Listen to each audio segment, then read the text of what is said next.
Bonjour à tous, très heureux de vous retrouver aujourd'hui pour parler d'un sujet qui m'a été demandé de multiples fois et qui je pense va en intéresser beaucoup sur ma chaîne, le sujet de l'exit tax.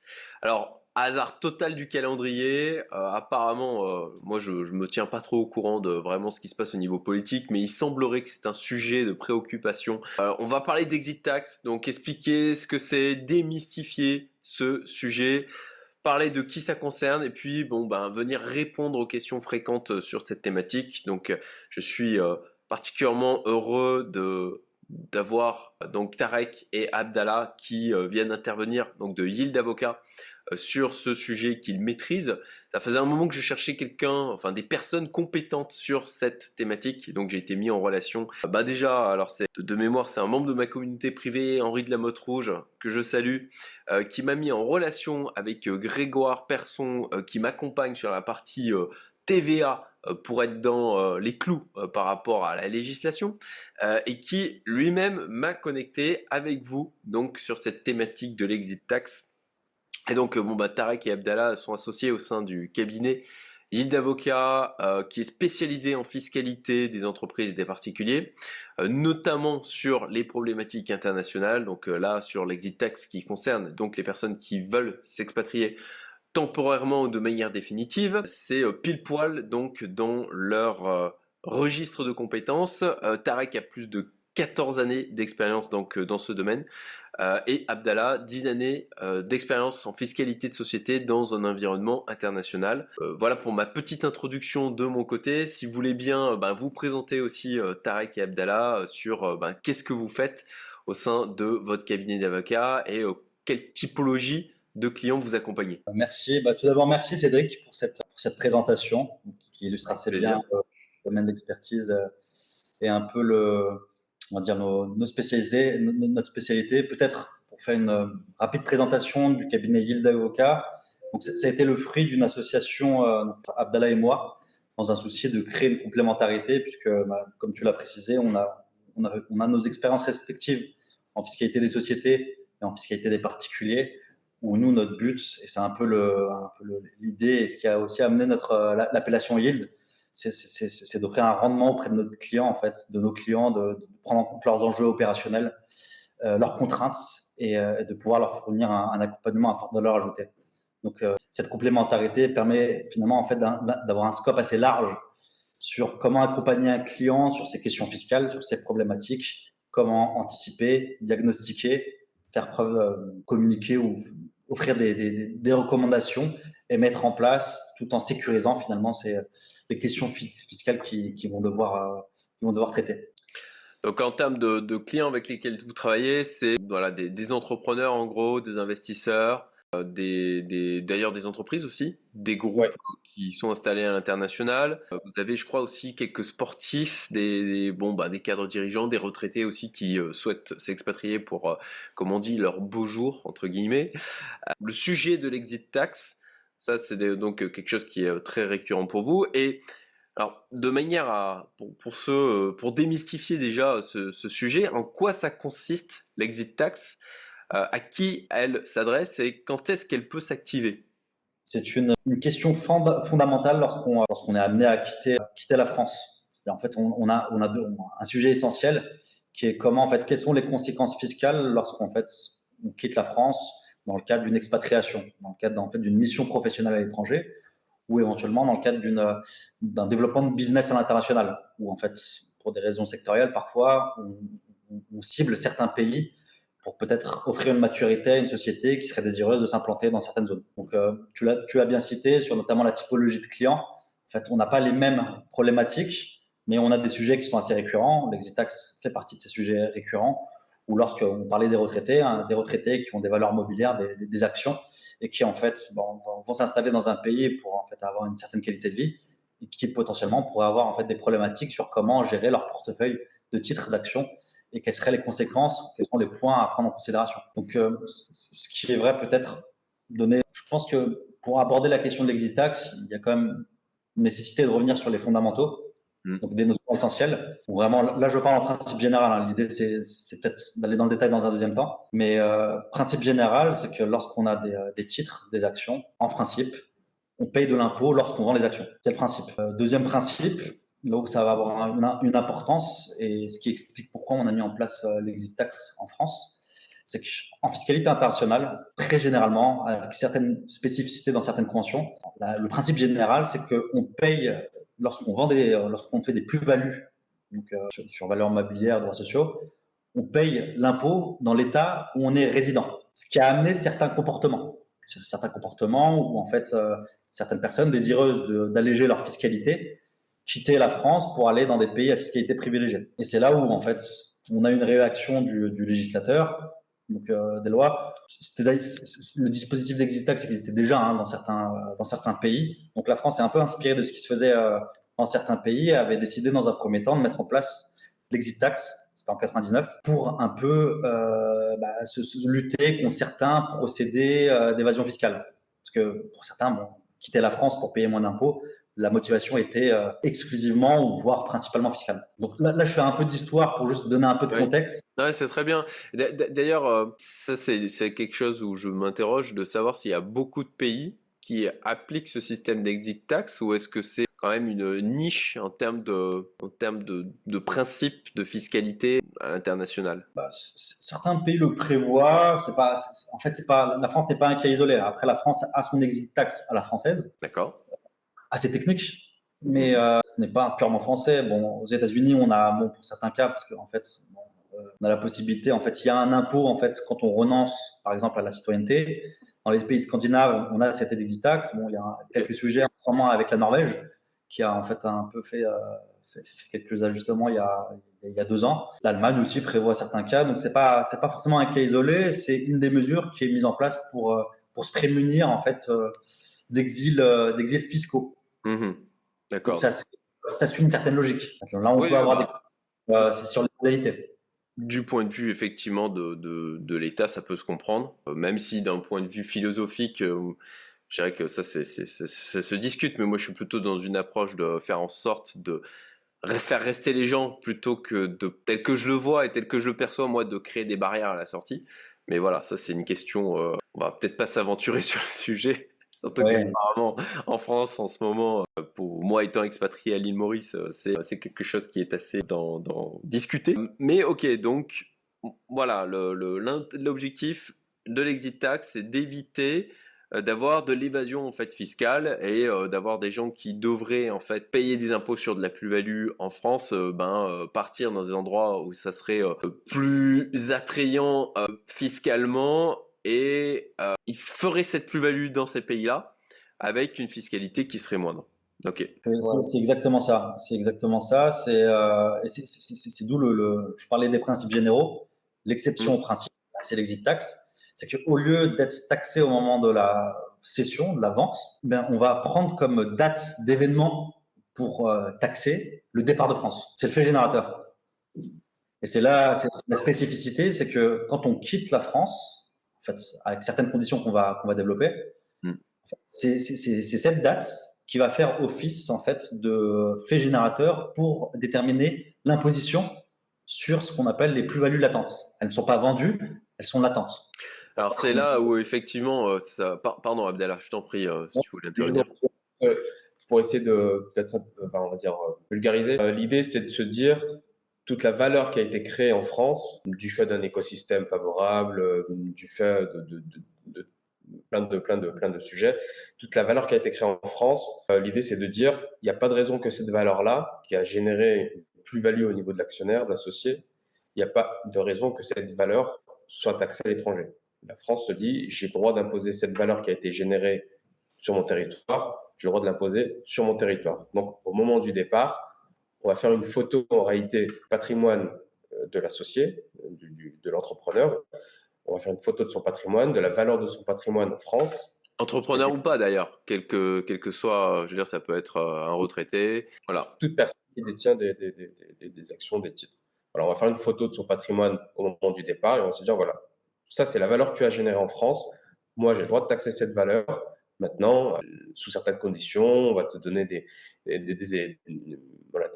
assouplissements qu'on va voir plus tard dans le cadre du développement de l'exit. Et c'est un peu l'idée, quoi. Exactement, Ok. c'est la création de richesse. C'est exactement ça. C'est une personne qui a créé de la richesse, donc avec un écosystème français, quitte la France et va aller, pour donner un peu un exemple historique, va aller en Belgique, va vendre ses actions en Belgique et ne sera pas fiscalisé en fait sur la vente de ses titres. Alors que de la richesse vient en fait d'une activité, d'un business français. Ça peut interroger. Hein. Après, l'idée, et je pense que tu l'as très bien souligné, c'est de trouver un juste équilibre. Bon, après, on parle de débat politique, mais c'est comment attirer les talents, ou du moins les garder, parce qu'en fait, c'est quand même des personnes qui contribuent à la richesse de la France, tout en trouvant le juste équilibre avec des personnes qui sont très clairement désireuses en fait de ne pas payer d'impôts, ou du moins d'en payer le moins possible. Mhm. Donc c'est un juste équilibre où bon, des garanties à offrir, peut-être aussi un contexte qui bon, aujourd'hui amène certaines interrogations sur le fait de savoir si, en fait, pour des raisons notamment familiales, bon, chacun a ses considérations et ses motivations,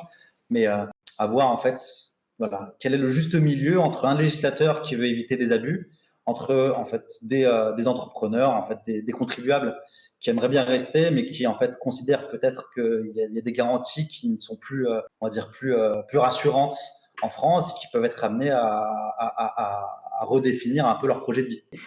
Donc voilà, c'est un truc que je veux bien préciser, c'est effectivement les plus-values latentes, et ce qui peut occasionner une certaine complexité pour des personnes qui veulent partir de France, dans le sens où, bon, ben, s'il y a des choses sur lesquelles il y a des plus-values latentes, mais avec une illiquidité, en fait, l'impossibilité de toute façon de les vendre, ben, on peut se retrouver à payer des impôts sur la plus-value, des taxes sur la plus-value, je sais pas quel est le terme le plus adéquat, mais enfin tout le monde comprendra, je pense, à un moment où on part de France, alors qu'on n'a pas forcément la liquidité qui y correspond. Ouais. Exactement. Alors, qui est concerné? Est-ce que justement c'est absolument n'importe quelle personne? Est-ce que vous pouvez nous expliquer dans quel cas, pour qui va être concerné par cette exit tax? Alors, en réalité, le champ d'application est assez large. Il y a d'abord un champ d'application, il y a d'abord un champ d'application, disons, de durée de résidence. C'est-à-dire que pour être soumis à l'exit tax, il faut avoir été résident fiscal de France pendant au moins 6 ans au cours des 10 dernières années. Donc, il y a un critère de durabilité de la résidence fiscale française. Ensuite, il y a un deuxième critère qui est un critère de valorisation. C'est-à-dire que les titres, les valeurs mobilières, les actions que vous détenez, il faut qu'elles répondent à deux critères. Premier critère, il faut que ces actions-là, ces titres-là, aient une valeur globale qui dépasse 800 000 euros. Et deuxième critère, qui n'est pas, donc, c'est soit l'un, soit l'autre. Hein. C'est des critères qui sont alternatifs. Il faut que vous déteniez un minimum de 50% des droits, on va dire, capital d'une société. C'est vrai qu'on a surtout tendance à se focaliser sur le premier critère de 800 000 euros. En tout cas, certains clients qui ont beaucoup tendance à se focaliser sur ce critère de 800 000 euros. Et beaucoup de clients qui se disent, ma société, elle n'est pas valorisée à temps, donc je suis en dehors des clous. En réalité, le critère de 50%, celui-là, ce critère, il va venir ratisser très large. Parce qu'il y a énormément d'entrepreneurs, de solopreneurs qui ont une société dans laquelle ils sont seuls associés et qui entreraient dans le champ d'application immédiatement en cas de départ, même si cette société a une valorisation faible, en dessous des 800 000. D'accord, ouais, effectivement, ça c'est hyper intéressant. C'est-à-dire que typiquement, j'ai une petite SARL, j'ai 75% des parts, je m'expatrie et en fait, je rentre directement dans le champ d'application de l'exit tax à partir du moment où où je suis dans ce cas-là, même si au final mon patrimoine net, en incluant la valorisation de la société, est peut-être que de 500 000 euros. Exactement. D'accord. Ok, bah ça c'est un truc que vous m'apprenez en l'occurrence, et je pense que ça sera une surprise pour pas mal des personnes qui regarderont aussi cette vidéo. Ok, hyper intéressant. Et donc à ce moment-là, pareil, ceux qui vont partir de France, qui rentrent dans ce champ d'application, devraient payer en clair 30% de flat tax sur toutes les plus-values latentes. Disons qu'en fait, là on a évoqué comment dire, le champ d'application qui était concerné. Ok. Modalité, après, c'est bon, peut-être très rapidement sur les titres. Quels sont les titres concernés? Quand on parle de plus-value latente, c'est essentiellement, en majorité, droits sociaux, valeurs mobilières, titres, actions. On a, bon, c'est à la marge, mais les créances trouvent leur origine dans une clause de complément de prix et les plus-values en report d'imposition.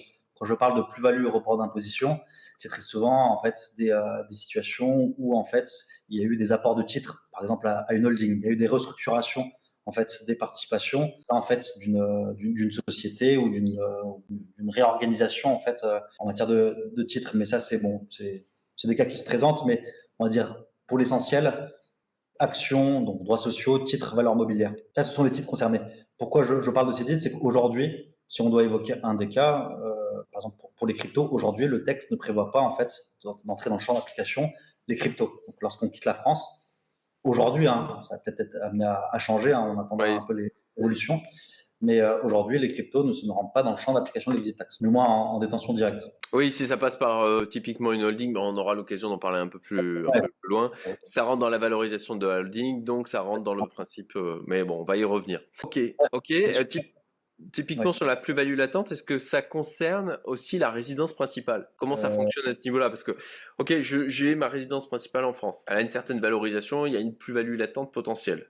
Normalement, quand on va sa résidence fiscale, sa résidence principale en France, on n'a pas, on a une exonération de l'imposition sur la plus-value. Est-ce que cette valorisation, cette plus-value latente sur la résidence fiscale, en cas de départ de la France, imaginons encore, je prends un exemple, je suis entrepreneur, bon bah j'ai ma résidence principale, j'ai ma petite société où j'ai 75% des parts, j'ai une plus-value latente peut-être, alors je suis en dessous des 800 000, j'ai une plus-value latente peut-être de 200 000, 300 000 sur ma résidence principale. Est-ce que au départ de France, je vais me voir appliquer l'exit tax sur cette plus-value latente de la résidence principale? Alors, en fait, ce qu'il faut savoir, c'est que l'exit tax aujourd'hui a une approche purement financière, c'est-à-dire que c'est un dispositif qui va venir toucher essentiellement le patrimoine financier. La résidence principale, c'est de l'actif immobilier. On parle de la résidence principale détenue en propre. C'est de l'actif immobilier. C'est pas censé entrer dans le champ d'application de l'exit tax. Et la valeur de cette résidence principale ne va pas venir augmenter ou être prise en compte pour le calcul de la plus-value latente. Donc, le jour où vous partez à l'étranger, et que vous êtes dans le champ de l'application de l'exit tax parce que vous avez un patrimoine financier qui vous fait entrer dans le champ d'application de l'exit tax, en principe, ça ne devrait avoir aucune conséquence directe sur votre résidence principale. En revanche, lorsque vous allez quitter la France, là on entre sur un autre sujet, votre résidence principale ne devient plus votre résidence principale. Et donc, le jour où vous la cédez depuis l'étranger, en principe, vous ne bénéficiez plus de l'exonération pour résidence principale. Mais c'est à nuancer parce qu'il y a des dispositifs qui permettent, même en cas de départ et de cession de sa résidence principale, de bénéficier d'une exonération sous certaines conditions, parce que ça a été notre résidence principale dans le passé. Bon, il y a certaines conditions qui nous permettent de bénéficier de cette exonération. Mais le principe, c'est qu'à partir du moment où vous êtes à l'étranger, et que vous n'avez plus, et que c'est la résidence que vous déteniez n'est plus votre résidence principale, le jour où vous la vendez, vous n'entrez plus dans les conditions de l'exonération. L'immobilier, d'une manière générale, de ce que je comprends, c'est uniquement sur les titres dits financiers. L'immobilier détenu en direct. En revanche, l'immobilier détenu en direct n'est pas considéré comme un actif financier, donc n'entre pas dans le champ d'application de l'exit tax. En revanche, lorsque vous avez de l'immobilier détenu via des titres, donc SCI, LIS, typiquement. Exactement, SCI, ce genre d'actifs-là, immobilier et financier. Là, on rentre du coup directement dans le champ d'application de l'exit tax. Il y a une spécificité pour les SCI qui sont à l'IR. Là, on a une différence puisqu'on n'est pas censé, on n'entre pas dans le champ de l'exit tax pour des questions assez techniques, mais on retient uniquement les sociétés qui sont soumises à l'IS.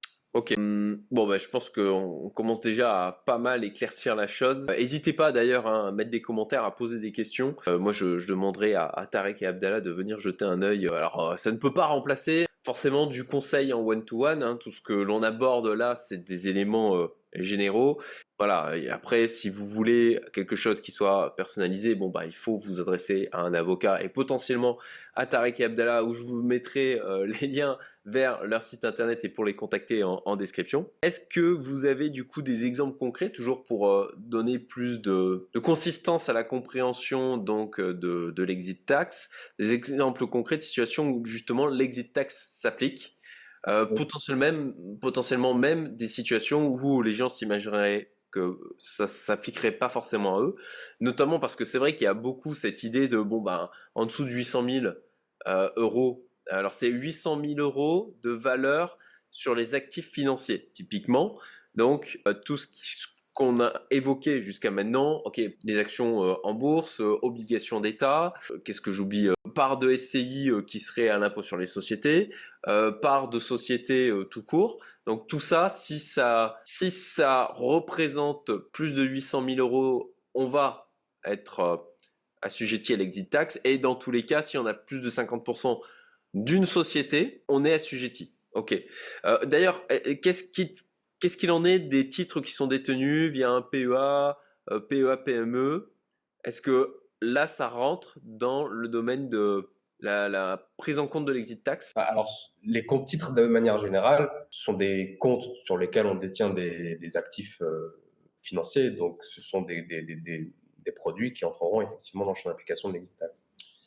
Après, avec une spécificité pour le PEA qui est clairement hors champ de l'exit tax. D'accord, le PEA, PEA, PME, l'exit tax. Alors, est-ce que d'ailleurs la valorisation de ce qu'il y a dans le PEA, PME rentre, on va dire, dans le fait d'activer ou pas l'exit tax avec l'histoire des 800 000 euros, mais pour autant, l'exit tax ne va pas s'appliquer dessus, ou est-ce que vraiment ça sort complètement du champ? Ça sort complètement du champ.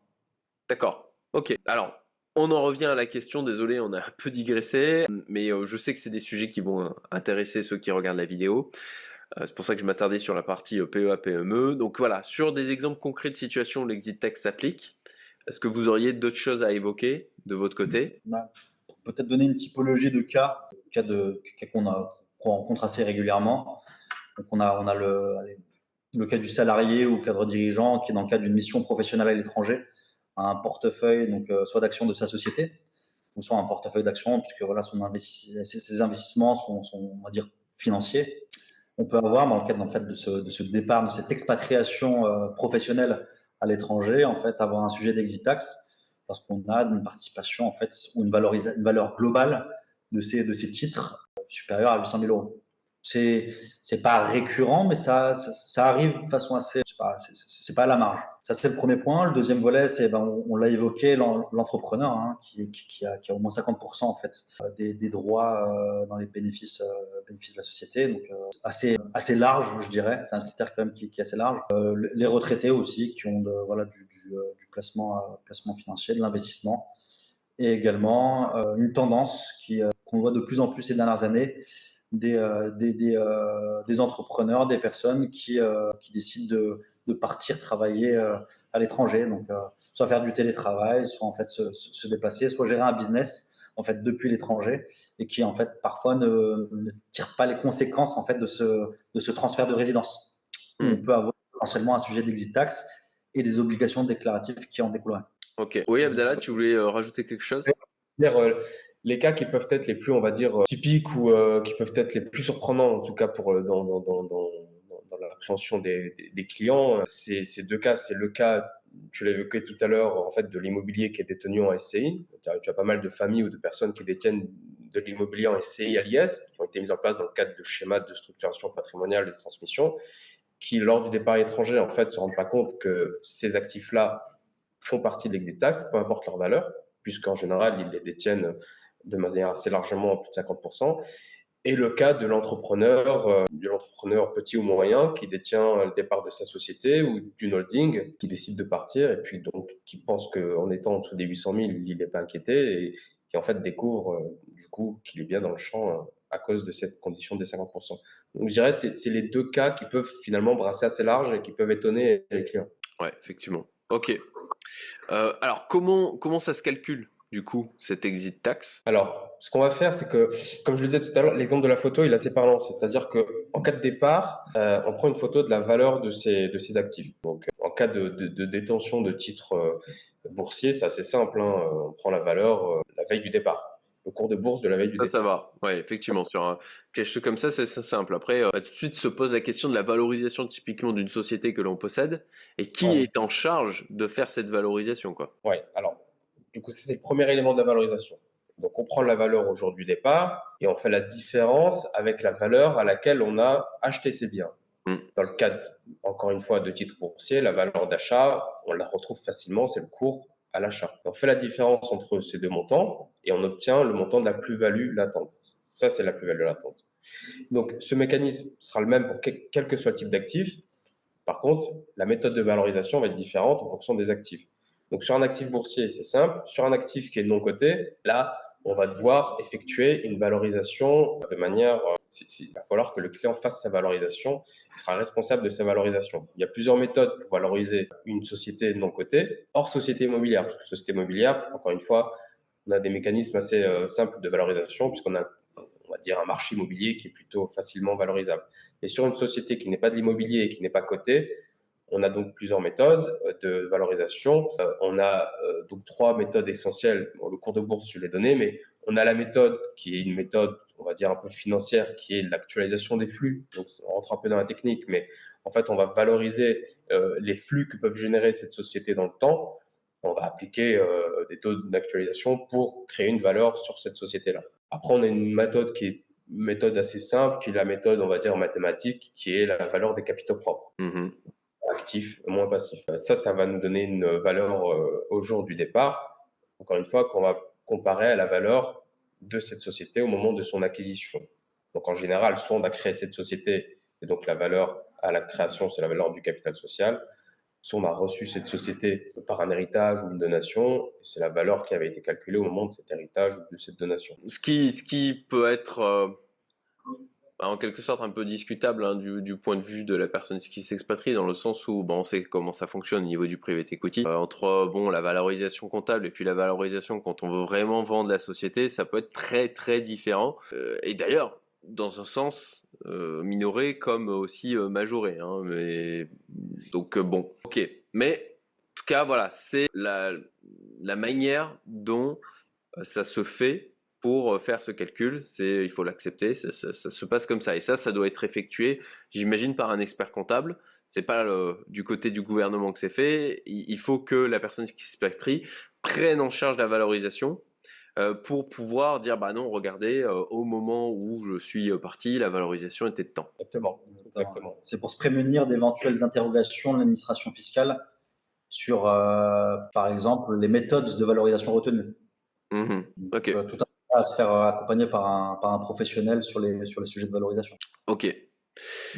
Est-ce que justement au niveau de l'exit tax, il y a eu, est-ce qu'on est sur quelque chose, parce que moi j'ai ce que j'appelle l'insécurité administrative et fiscale, qui est les changements réguliers, où en fait c'est tellement complexe qu'avec toute la bonne volonté et la bonne foi et l'énergie qu'on peut y mettre, en fait il y a tellement de couches que on peut pas se tenir au courant de tout, et que d'où le droit à l'erreur d'ailleurs qui a été amené en France, parce que en fait on sait que c'est tellement compliqué que on se trompe forcément.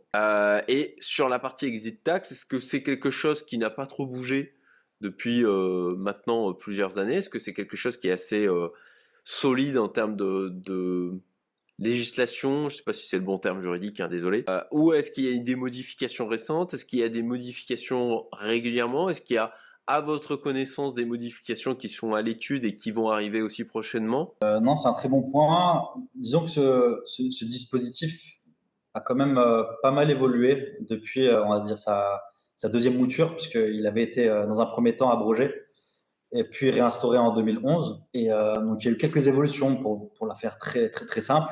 On vient un peu l'affiner, l'ajuster. Une des réalités, c'est que depuis 2019, on l'a simplifié. Il est moins contraignant. Et ça amène forcément, et au vu du contexte actuel, puisqu'en fait, donc, du fait de la dissolution de l'Assemblée, on va avoir forcément en fait des interrogations, des réflexions. Et c'est d'ailleurs un sujet qui est évoqué politiquement sur le fait de, entre guillemets, réinstaurer l'exit tax. En fait, l'exit tax existe déjà, mais peut-être revenir sur le régime avant 2019. Donc il y a forcément des interrogations, des questions, et peut-être une réflexion à avoir sur un durcissement en fait du dispositif actuel. D'accord. Ok. Et alors, je sais que c'est une question que beaucoup des membres de ma communauté et puis de mon audience se posent, parce que le sujet crypto est un sujet chaud du moment. Qu'en est-il des plus-values latentes sur les cryptos? Alors, on pense savoir, c'est qu'effectivement, ça ne rentre pas dans le calcul de l'exit tax, ce n'est pas pris en compte. Est-ce que vous nous confirmez ce point? Alors, on confirme qu'en l'état actuel de la rédaction de la texte de loi relatif à l'exit tax, les cryptos ne sont pas pris en compte au même titre que ce que je vous disais tout à l'heure, au même titre que la résidence principale, par exemple. Les Mm. cryptos détenus en direct, hein, en vif, ne sont pas des actifs, ne sont pas considérés comme des valeurs mobilières. Donc, en l'état actuel, elles ne sont pas concernées par les exit tax. Après, il y a eu des discussions sur l'exit tax, enfin sur les cryptos, parce que les gouvernants et le législateur sait très bien qu'aujourd'hui, il y a de l'opportunisme de la part des détenteurs d'actifs crypto, dans la mesure où pas mal de nos voisins ne taxent pas les plus-values sur les cryptos. Donc, il y a certaines personnes qui sont tentées d'aller s'expatrier pour bénéficier d'un régime plus favorable en matière de crypto. Ça, le législateur en a beaucoup conscience. Ça a d'ailleurs été soulevé dans le cadre des discussions sur la dernière loi de finances qui avait modifié le régime crypto, où là, les parlementaires étaient conscients que le régime actuel était relatif aux plus-values crypto était incomplet dans la mesure où il ne prévoyait pas les cas d'expatriation. Donc, on ne serait pas étonné si, dans un prochain budget, prochaine proposition de loi de finances, on instaurerait une exit tax spécifique crypto. Aujourd'hui, on n'a pas de projet officiellement déposé qui mettra en place ce type de mécanisme, mais en tout cas, c'est pas à exclure. Donc là, on parle des actifs crypto détenus en direct. Hein. Ouais, en nom propre, c'est effectivement important, c'est ce qu'on évoquait déjà tout à l'heure, puisque en holding, effectivement, c'est différent. Oui. En holding, c'est différent, en fait. Ça peut être le cas. Vous pouvez avoir une holding qui investit dans la crypto. Vous pouvez tout simplement même avoir une société opérationnelle qui place une partie de sa trésorerie, même dans la crypto. Donc, à partir de ce moment-là, si vous détenez plus de 50% de votre holding ou de votre société opérationnelle, eh bien, votre société holding opérationnelle, comme on l'a dit juste avant, entre dans le champ d'application de l'exit tax. Et comme la valeur de votre holding ou de votre société est indirectement liée à la valeur des actifs crypto qu'elle détient, donc forcément, l'exit tax va venir toucher indirectement vos cryptos. En fait, elle va les toucher via les titres que vous détenez. C'est aussi le cas lorsque vous détenez, parce que vous pouvez détenir des cryptos sans avoir une holding ou une société opérationnelle, mais vous pouvez détenir, par exemple, des parts d'ETF. Aujourd'hui, en France, on n'a pas encore d'ETF crypto, puisque en Europe, il n'est pas encore possible de créer des ETF crypto, mais vous pouvez avoir des ETF crypto étrangers. Mais vous pouvez également avoir ce qu'on appelle des ETC crypto en Europe. Et là, vous entrez dans le champ d'application de l'exit tax dans le cas où ces ETF ou ces ETC ont une valeur qui dépasse les 800K. Ok. Donc, je pense que là où il faut être, le message que je voudrais faire passer, c'est que lorsque vous détenez des cryptos hors holding ou hors société, il faut vraiment faire un audit de comment vous détenez ces cryptos. Parce que je pense qu'il y a pas mal de personnes qui détiennent des cryptos en direct, mais il y a pas mal de personnes qui investissent dans la crypto sans forcément savoir qu'ils investissent pas en direct dans la crypto, mais via finalement l'ETF ou de l'ETC. Notamment, par exemple, Revolut, typiquement, c'est un exemple, propose d'acheter de la crypto, propose d'investir dans la crypto, ou de l'or ou des matières premières, mais en réalité, vous n'investissez pas en direct dans l'actif, vous investissez dans un titre de dette dont le sous-jacent est de la crypto ou de la matière première ou de l'or. Et en fonction de la valeur de ces titres-là, si vous en détenez plus de 800 000 euros, là, vous entrerez dans le champ d'application de l'exit. Ah, ça, c'est assez intéressant, effectivement, En fait, si on investit typiquement avec du Revolut, alors je ne connais personne qui investit de manière massive dans la crypto via Revolut, mais néanmoins, voilà, il faut peut-être se poser les questions en fonction du véhicule d'investissement exploité pour investir dans les cryptos. Si ce n'est pas quelque chose qui tombe sous je dirais le principe des ETC, c'est ça, et où à ce moment-là, l'exit tax pourrait s'appliquer. Oui, c'est ça. Si la plateforme dans laquelle vous investissez vous permet d'acheter en direct, bon, c'est le cas de Coinbase par exemple, la majeure partie des plateformes vous permet d'acheter en direct, là vous êtes hors champ d'exit tax. En revanche, si la plateforme dans laquelle vous investissez ne vous permet pas d'acheter en direct, mais vous permet d'acheter des titres, donc ce qu'on appelle des titres de créance, ce que sont les ETC, des titres de créance qui sont adossés à des actifs crypto, là en revanche, vous tombez dans le champ d'application de l'exit tax puisque vous détenez un actif, une valeur mobilière et non une crypto en direct. Ok, très clair, merci. Alors, justement, ça a été évoqué, un possible changement de la législation sur la crypto. Bon, la probabilité, à mon sens, que ça arrive là en 2024 me semble assez faible, compte tenu, il y a d'autres sujets, je crois, plus importants et qui sont sur le feu, versus imposer l'exit tax, enfin déployer l'exit tax aussi sur la partie plus-value crypto. Néanmoins, en cas de changement de législation sur cette exit tax et la crypto, imaginons il change la législation au 30 décembre 2024. Est-ce que du coup, ça va être applicable à partir du 30 décembre ou est-ce que ça peut s'appliquer à l'ensemble de l'année fiscale en cours et est-ce que ça peut être rétroactif aux années fiscales précédentes aussi? Alors, je vais commencer, tu pourras compléter si Ouais, tu veux ta règle. Là, ce qu'on dit, en fait, donc pour revenir sur ta question, ce qu'on dit, c'est, admettons que demain, une proposition de loi de finances fait rentrer les cryptos dans le champ d'application de l'exit tax. Oui. C'est le scénario que tu évoques. Donc, ce sera dans le cadre d'une loi de finances. La loi de finances, en général, est votée fin d'année, le 30 décembre, la loi est adoptée. Le principe, c'est qu'en général, les textes de loi s'appliquent au lendemain de leur publication. Donc, le principe, c'est que lorsque la loi est publiée le 29 ou le 30 décembre, la loi s'applique le lendemain, donc au 31 décembre, au 1er janvier. Donc, on suit cette hypothèse-là. La nouvelle loi s'appliquerait uniquement au départ de France, qui interviendrait à compter de l'application de la loi, donc du 1er janvier ou du 31 décembre. Sauf que la loi de finances, par exception, peut prévoir une date d'effet, une date d'application différente du principe qui est la date de publication de la loi.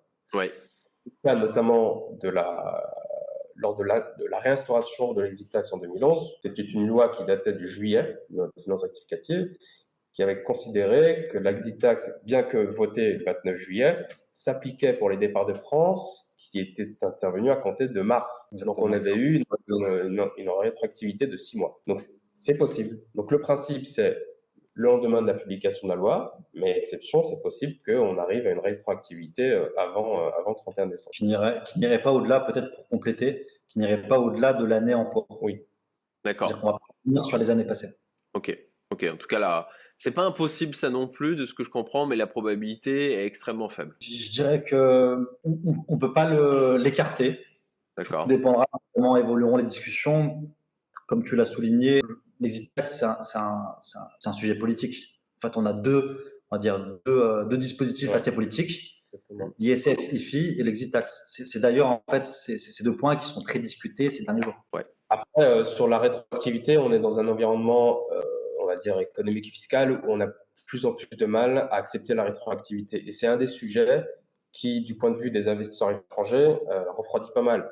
Donc en France, on essaie de plus en plus, nos législateurs, nos gouvernants essaient de plus en plus d'éviter la rétroactivité fiscale, parce que c'est un des critères de non-attractivité de la France. Exactement, ça crée de l'insécurité d'un point de vue juridique et fiscal. Absolument. Et j'ajoute un commentaire sur le timing. Effectivement, tu as raison, c'est pas une priorité aujourd'hui, la fiscalité sur les cryptos. Après, ça peut vite changer. Il suffit d'un bull run, on va dire, en fin d'année, pour que tout de suite, ça attire la tentation de venir prendre sur cette manne financière aussi.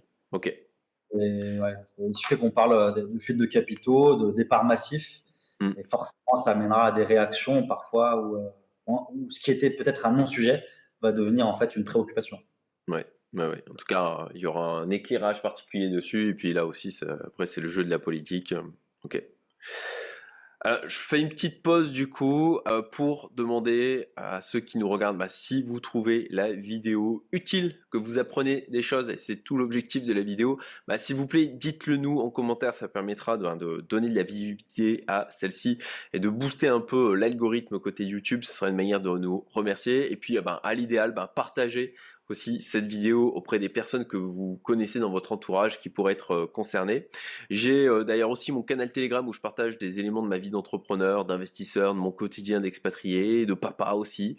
Donc si ça vous intéresse, vous avez le lien en description. On reprend donc notre sujet sur la partie holding et parts de société que l'on possède. Donc sur les holdings et parts de société, on l'a déjà évoqué précédemment, à savoir le fait qu'on va avoir une valorisation qui va être effectuée d'un point de vue comptable de manière à pouvoir calculer la plus-value latente et donc la taxation qui est associée. Est-ce qu'il y a des choses supplémentaires qu'il y aurait à prendre en compte sur cette partie-là et est-ce qu'il y a des possibilités, je dirais, de mettre en parenthèse cette taxation ou est-ce qu'on est vraiment obligé au moment où on part de disposer de la liquidité nécessaire pour pouvoir payer la taxe sur cette plus-value? On a évoqué qui étaient les personnes concernées. On a indiqué quels sont les titres concernés. On a également en fait évoqué comment en fait calculer cette plus-value latente. Donc sur ces trois points, je pense qu'on l'a du moins clarifié et posé. Cela étant dit, quelle serait la conséquence? Une fois qu'on sait qui est concerné, quels sont les titres concernés et comment calculer la plus-value latente, la prochaine étape, c'est en fait, il y a une obligation déclarative. Il faut faire une déclaration d'exit tax qui peut être en fonction de la situation et en fonction du pays de destination, qui doit être en fait effectuée soit en même temps que la déclaration annuelle des revenus, donc on va dire en N+1 en fait, de l'année de départ, soit dans certains cas, et on va l'évoquer, 90 jours avant le départ de France, pour notamment en fait quelques sujets que je vais évoquer. Le principe, c'est que exit tax, imposition des plus-values latentes, spécificité, on ne va pas forcément payer de l'impôt au moment où on quitte la France. On va bénéficier de certaines mesures qui vont permettre en fait de décaler le paiement de l'impôt au moment de la vente ou au moment d'une opération, d'un événement qui va en fait générer une imposition. Je m'explique. On a figé la plus-value latente. On sait de combien, quel est le montant de l'impôt en fait sur cette plus-value latente. Maintenant, modalité de paiement, c'est qu'on peut demander ce qu'on appelle un sursis de paiement. C'est-à-dire qu'en fait, l'impôt n'est pas exigible au moment du départ, mais va être décalé au moment, en fait, on va bénéficier d'un sursis de paiement jusqu'au, en fait, au moment où on aura une imposition. Si on, par exemple, on vend les titres. Donc, le sursis de paiement, ce qui est assez intéressant et ce qui explique la deuxième mouture de l'exit tax, puisqu'il avait été abrogé par incompatibilité au droit communautaire. Donc, il y avait eu un arrêt qui avait été rendu en 2004. 2011, on le réinstaure et on tient compte de cet enseignement, en fait, qui avait été tiré de l'arrêt de la Cour de justice de la CJCE. Donc, c'était au niveau communautaire. Sursis de paiement automatique dans les pays au sein de l'Union européenne. Automatique, c'est-à-dire qu'en fait, on fait une déclaration, mais on est en droit de bénéficier d'un sursis de paiement. On n'a pas à payer l'impôt au moment où on quitte la France. Ok. On a élargi ce sursis de paiement automatique avec des pays qui ont conclu avec la France une clause d'assistance administrative et aussi en matière de recouvrement. C'est-à-dire en fait, certains pays qui ont des garanties d'un point de vue conventionnel en matière de recouvrement et en matière d'assistance administrative, ces pays qui sont identifiés bénéficient d'un sursis de paiement automatique pour les personnes en fait qui quittent la France et qui s'installent dans leur pays. Parmi ces pays, pour donner quelques exemples, on a le Maroc, on a l'île Maurice, on a le Royaume-Uni, depuis qu'ils ont quitté l'Union européenne, on a un certain nombre de pays qui respectent ces garanties. Donc, catégorie 1, Union européenne, catégorie 2, pays conventionnés, catégorie 3, on respecte aucune des... On n'est pas dans le cas 1 et le cas 2, dans des pays en fait, qui n'ont pas en fait, ces garanties conventionnelles et qui ne sont pas au sein de l'Union européenne. Pour ces pays, on a l'obligation, en fait, d'une part, de faire une déclaration d'exit tax dans les 90 jours précédant le transfert du domicile fiscal, donc le départ de France. Mais on doit également constituer, donc avoir un représentant fiscal.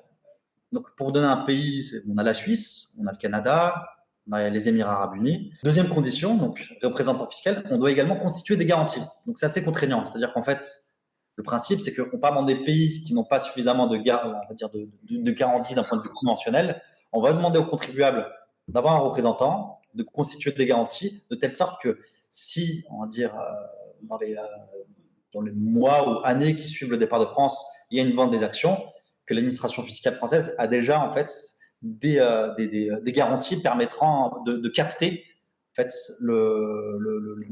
l'impôt sur ces plus-values latentes. C'est une mesure un peu pour sécuriser finalement et éviter d'aller chercher finalement les contribuables qui sont déjà partis à l'étranger. On a déjà en fait des garanties qui ont été constituées. Donc, pour peut-être déconstruire un peu un mythe sur l'exit tax, il y a un principe, il y a un champ d'application, il y a un dispositif, mais on a quand même, dans un certain nombre de cas, un sursis de paiement. On n'a pas une contrainte où on doit tout solder lorsqu'on quitte la France.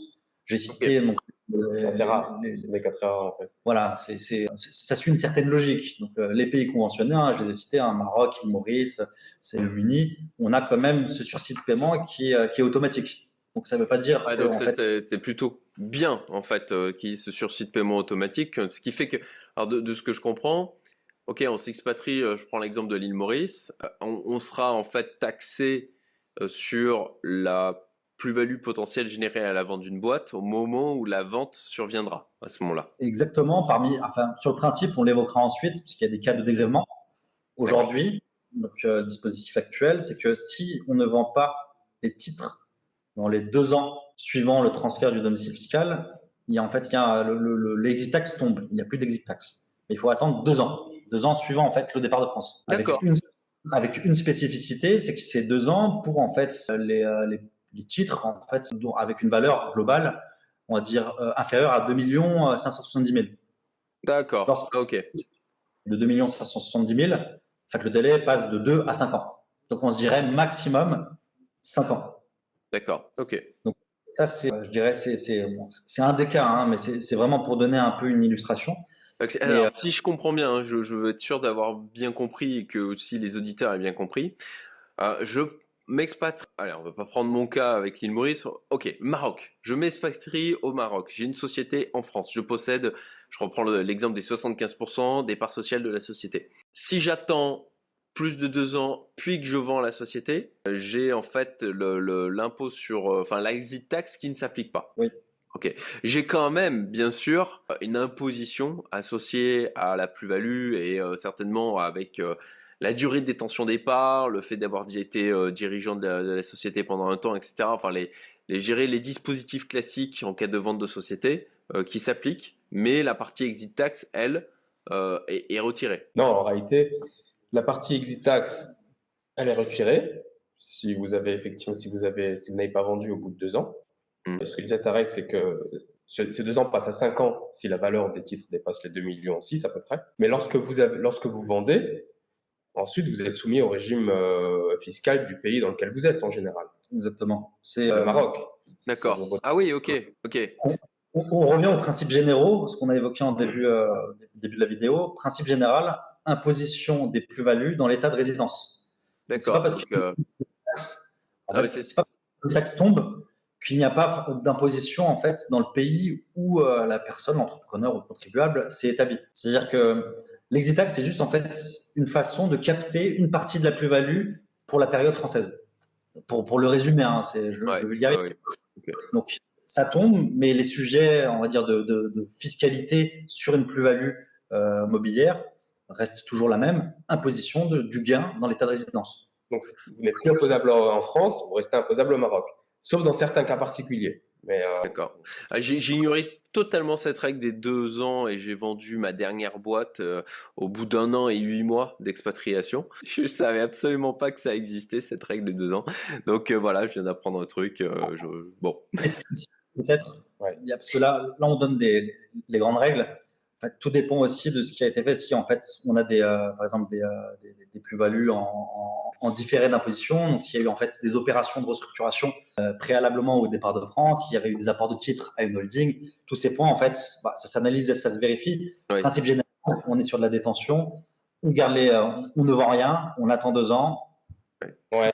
Ouais, à nouveau, c'est un sujet complexe et c'est pour ça que là, encore une fois, on donne des informations générales qui permettent déjà d'un peu plus éclairer sur le mode de fonctionnement. Mais il est important de se faire accompagner pour aller dans le détail et avoir une appréciation de ce qui doit s'appliquer dans notre propre cas. C'est voilà, juste de l'information telle que vous l'avez là aujourd'hui pour ceux qui nous écoutent. Je pense que vous le comprendrez, n'est pas suffisant. C'est important de vous faire accompagner. Ouais, exactement, surtout que voilà, peut-être mettre une petite parenthèse, plus il y a des opérations de structuration, plus il va falloir faire une analyse assez poussée pour voir si certains titres qui seront vendus après le départ de France proviennent de titres apportés. Bon, il y a toute une analyse et finalement une sorte de chronologie en fait du portefeuille de titres détenus par une personne concernée par les tax. En fait, Tarek évoque, je pense que ta communauté sera familière avec ce régime, c'est le fameux 150 zéro béter.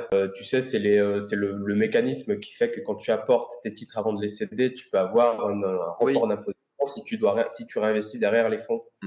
Et ce report-là, qui est en fait une imposition qui est en suspens, peut tomber au moment du départ.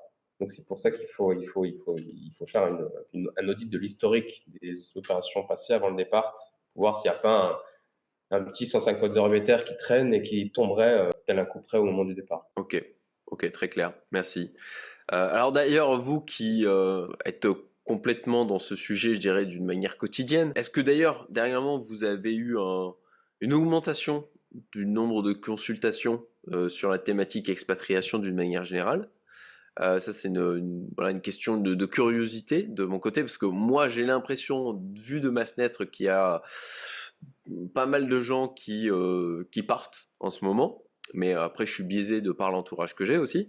Quels sont les pays d'expatriation qui reviennent le plus souvent de votre côté? Alors, on te confirme qu'il y a, on a remarqué la tendance depuis, je dirais, allez, il y a eu deux vagues. Il y a eu la vague Covid, où en fait, pendant cette période, un certain nombre de personnes donc, avaient beaucoup moins de restrictions, beaucoup moins de blocages à aller s'installer dans un pays. Peut-être voilà une réflexion assez globale sur comment en fait définir le projet de vie, surtout quand il y a des enfants, surtout quand il y a des sujets d'éducation, de scolarité, finalement de cadre à offrir. Donc ça, c'était la première, je dirais, première vague. Et depuis 12 mois, je dirais, de plus en plus d'interrogations et on est sollicité pour accompagner certaines personnes qui ont une volonté de s'établir dans un pays offrant certaines garanties. Pour citer quelques exemples, le Maroc revient, l'île Maurice également, les Émirats.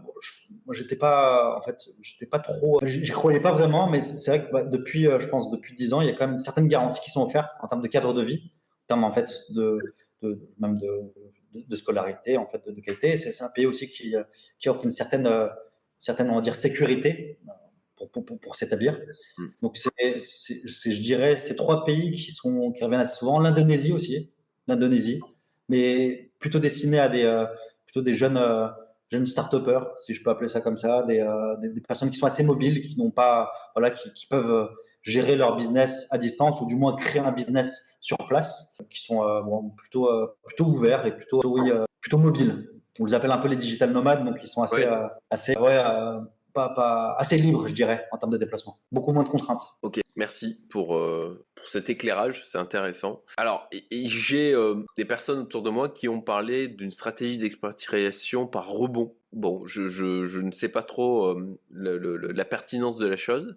Est-ce que pour certaines personnes, c'est un truc qui peut être intéressant et quels sont potentiellement les dangers par rapport à ça? Pour préciser, quand j'évoque un rebond, c'est des gens qui peuvent se dire, par exemple, bon, bah, je vise in fine un pays qui est assez éloigné, avec une distance et une durée en termes de voyage beaucoup plus importante. Et avant de passer ce cap, je fais déjà une première expatriation à proximité de la France, de manière à garder la possibilité comme ça de venir voir des proches, etc. Typiquement, si on a des enfants d'un certain âge, il y a encore besoin d'accompagner, ou potentiellement aussi des parents qui sont en fin de vie.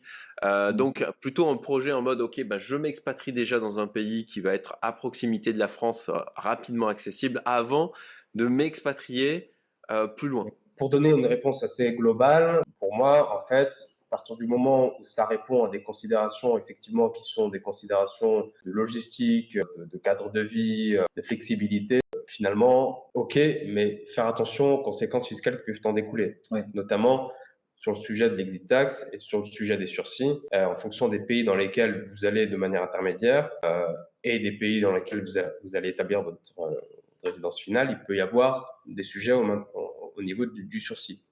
Exactement. C'est pour compléter ce qu'évoque Abdallah, mais après tu me corriges, mais le pire scénario, enfin pas le pire, mais il faut l'anticiper, c'est partir dans un pays dont on peut bénéficier du sursis de paiement automatique, et partir dans un pays en fait dont on ne peut pas bénéficier du sursis de paiement automatique. Par exemple, je donne un exemple, imaginons on part à l'île Maurice et ensuite on part À Dubaï. aux Émirats, on part à Dubaï. Voilà. Ok.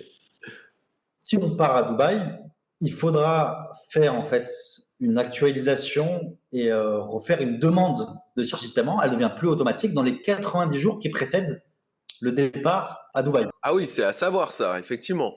Si on ne fait pas ça, le sursis de paiement tombe, l'impôt peut devenir exigible. Bon, il y a eu quelques discussions ces derniers mois sur éventuellement le fait d'envoyer une mise en demeure lorsqu'en fait on n'a pas respecté certaines obligations déclaratives, notamment en fait la demande express de sursis de paiement. Mais il faut faire attention. Il faut, je pense, et c'est toute l'importance, je pense, de se faire accompagner quand on est sur un projet, sur un transfert de résidence fiscale. C'est peut-être pour revenir sur un des points que tu as évoqué, c'est déjà faire une analyse de résidence fiscale. Parce que en fonction en fait des liens qu'on continue d'entretenir avec la France, notamment la tâche familiale, certains liens, on va dire, certains liens. Oui, il y a beaucoup cette idée de il y a 6 mois sur place et hop hop hop, c'est bon, mais non, c'est plus complexe que ça. C'est pas un critère qui est prévu en droit français, la règle des 6 mois. En fait, il y a certains mythes en fiscalité internationale. La règle des 183 jours est un mythe. Après, c'est un mythe, on va dire, pris en tant que tel. Après, il y a une analyse un peu plus poussée sur la résidence, où il y a un certain nombre de critères. Et c'est là où, en fait, je pense, un avocat fiscaliste a tout son intérêt dans l'accompagnement de contribuables qui accompagnent, qui partent à l'étranger. C'est quel est votre statut fiscal sur la base de vos éléments factuels, sur la base, en fait, de votre situation, dans quel pays vous serez résident. Et c'est à partir, en fait, de ce constat qu'on détermine les conséquences. C'est-à-dire, notamment, obligations en matière d'exit tax, imposition des revenus, imposition du patrimoine, point d'attention, anticipation. Un autre point qu'on va évoquer sur en fait gestion aussi du business, gestion en fait de la société, quelles sont en fait les conséquences qui pourraient découler d'un changement, d'un transfert, et si imaginons le business est géré depuis l'étranger. Donc il y a toutes ces réflexions et tous ces points à anticiper. Pour revenir sur le sujet en fait du rebond, deux sujets essentiels: l'analyse de la résidence fiscale, les conséquences liées à un éventuel transfert de résidence fiscale, et également les conséquences si on transfère en fait d'un pays étranger à un autre pays, avec notamment des impacts en matière de sursis de paiement. Ok, donc bon, on a traité pas mal de choses sur ce sujet de l'exit tax. Alors, pour conclure, quelles seraient vos recommandations principales sur cette thématique? Moi, j'ai une recommandation principale. La première, c'est avant tout départ de France, vraiment faire un audit de sa situation fiscale personnelle, donc à la fois personnelle, à la fois au niveau des titres qu'on détient. Donc, premièrement, en fonction du patrimoine financier dont on dispose, voir s'il y aura des conséquences spécifiques.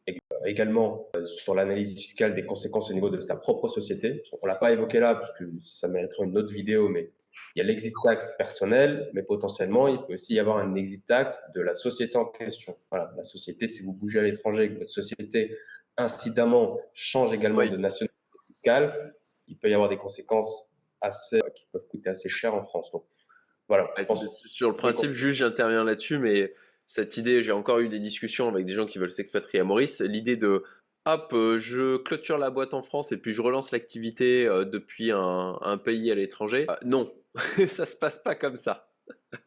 Non, il y a des barres de fou pour ça, et vous pourriez vous retrouver à avoir effectivement un sursis d'exit tax, mais en réalité, tout se retrouve au niveau de la société qui devient imposable de manière assez importante. Donc voilà, vraiment se faire accompagner pour faire un audit complet de sa situation, et du coup anticiper les conséquences fiscales, qui sont toujours des conséquences indirectes liées au transfert de résidence, mais bien les anticiper pour pouvoir sécuriser complètement son transfert de résidence. Très bien.